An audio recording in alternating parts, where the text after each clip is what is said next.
Hello, I'm Beth, and this is Social Leopards.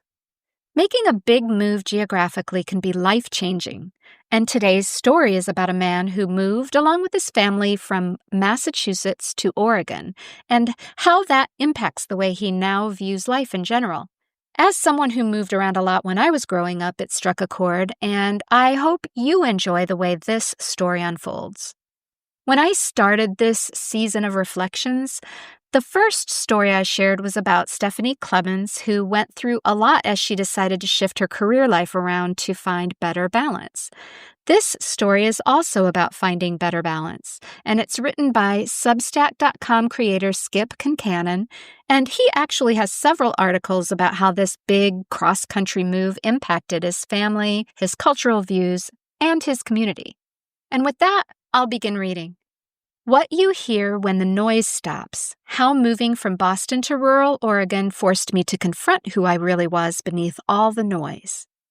I'm standing in the driveway holding a chainsaw, trying not to look like I'm about to lose a limb.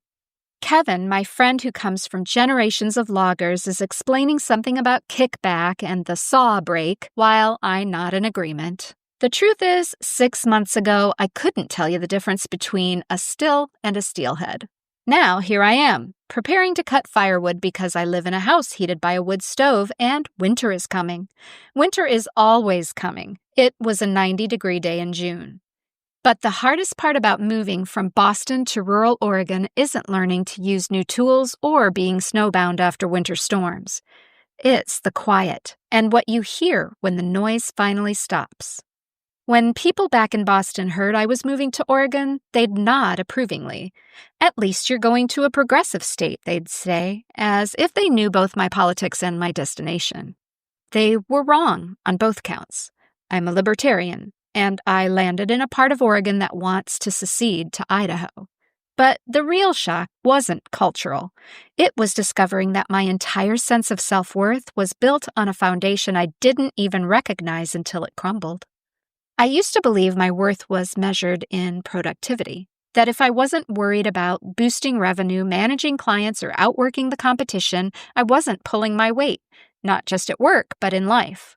I ran a business I shared with 2 partners, was co-authoring a book, and was accustomed to fielding urgent calls that only I could answer.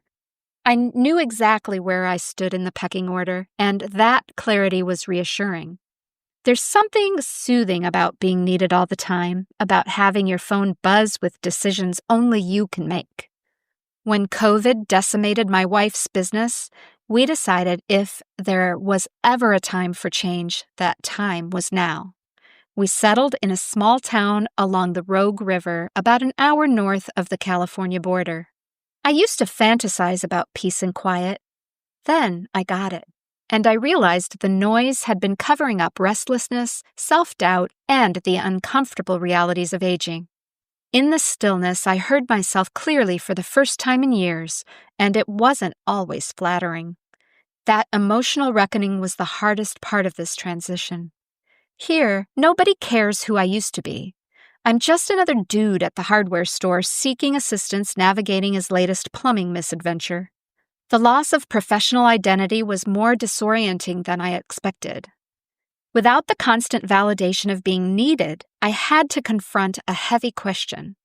What was my value if I wasn't useful in that way?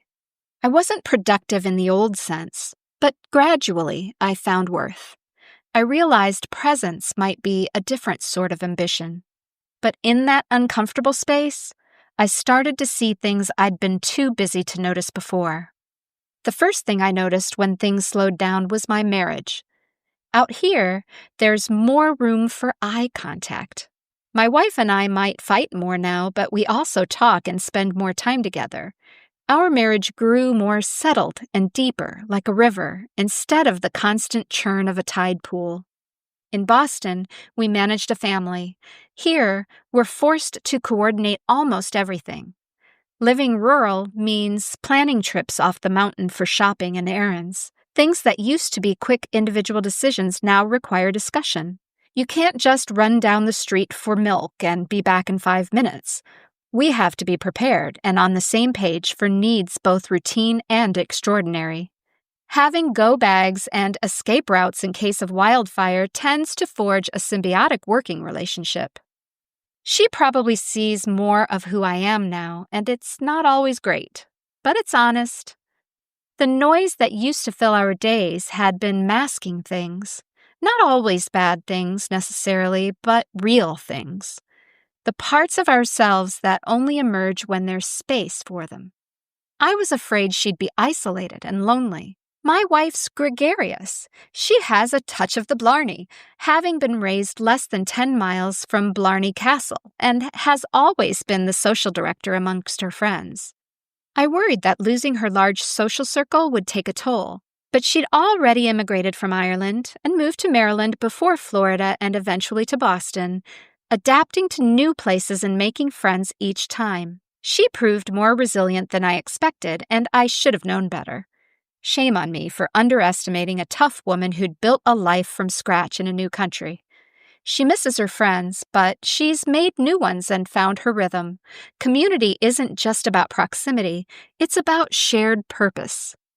Our daughters adapted even faster, probably because they didn't carry my assumptions about what places should offer or what success should look like. My youngest daughter was painfully shy when we arrived. At preschool, she met a girl who was a year older and took an immediate liking to her. Without that friendship, we might never have gotten my little girl brave enough to walk through the school doors.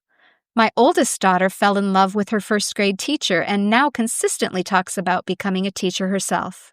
Kids don't need their environment to validate their existing identity. They adapt to whatever makes sense locally. Ballet lessons, 4th of July parade floats, daily post-office visits. It's all just background music to them. Watching them, I realized something about acceptance that I'd been missing.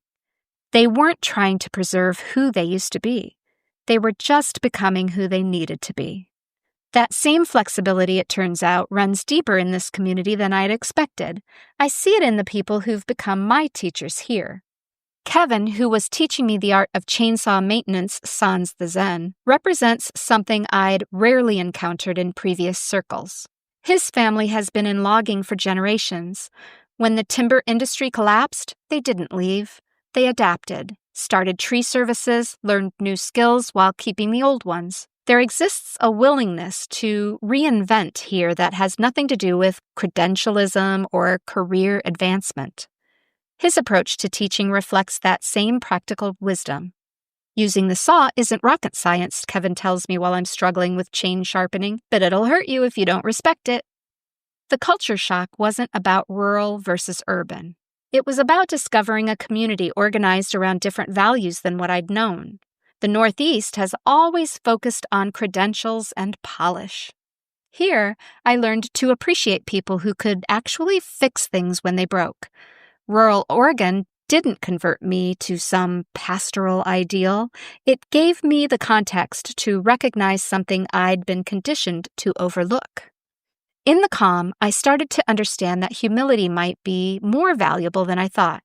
Sometimes it takes a new place to hear the voice you've been drowning out your whole life, the parts of myself that needed space to surface. The eagerness to learn, to be helped, to not have all the answers were always there. I just couldn't hear them over the noise. I drive a Ram truck that feels less like a costume now. I can back up a trailer without too much cursing or danger of a jackknife situation. I saw logs, split wood, sharpen chains, and maintain the chainsaw. These aren't grand and great transformations, but small recognitions that my identity wasn't as fixed as I thought.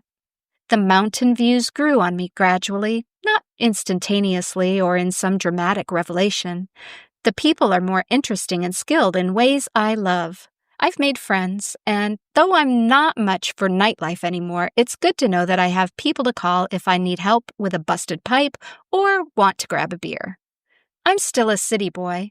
We may not stay here forever.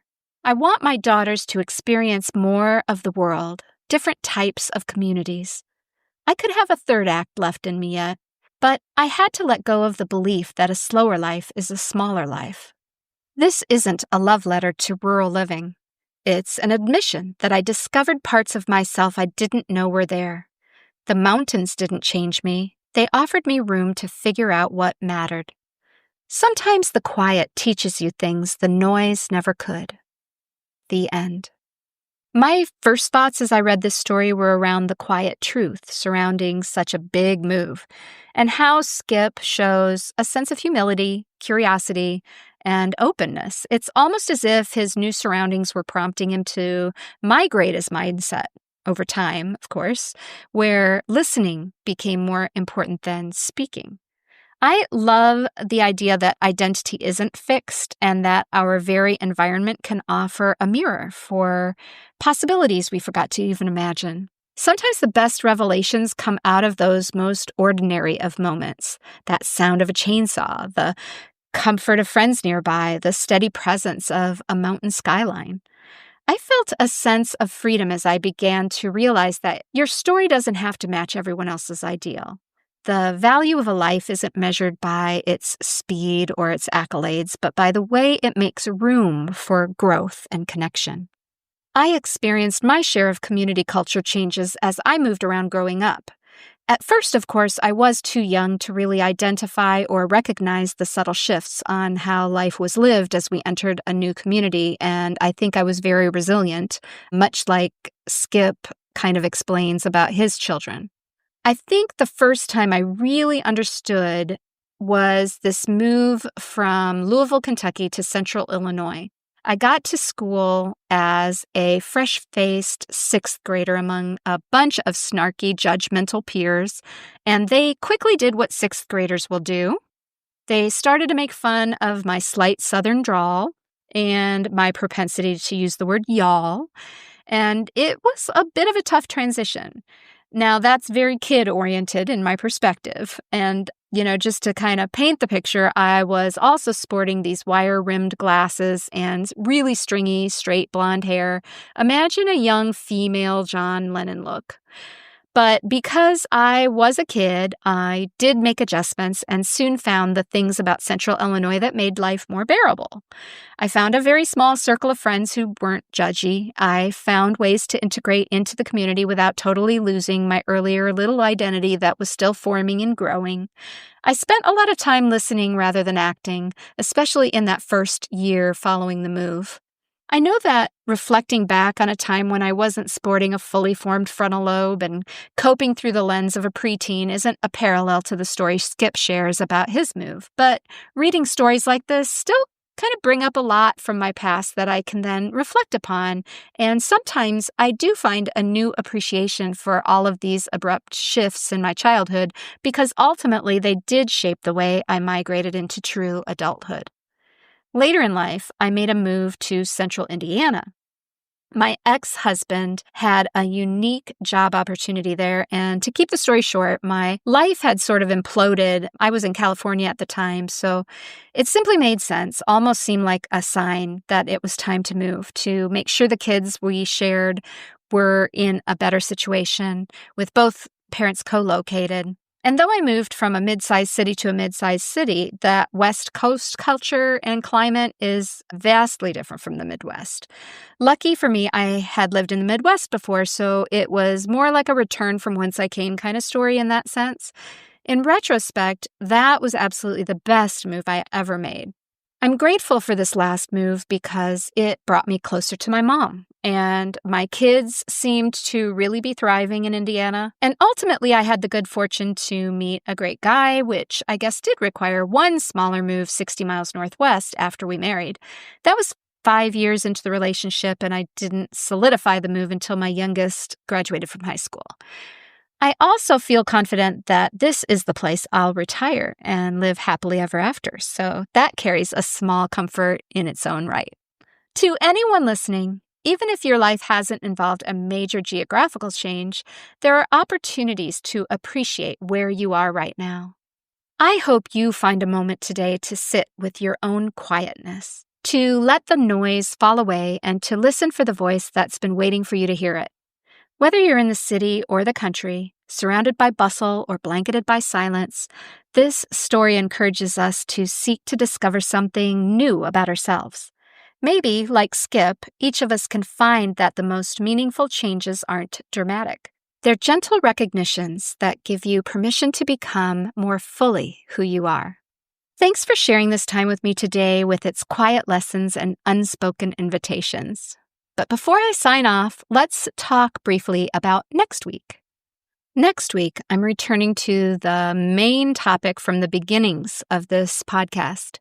I'll be again exploring the topic of loneliness, featuring an essay from Ryan Delaney.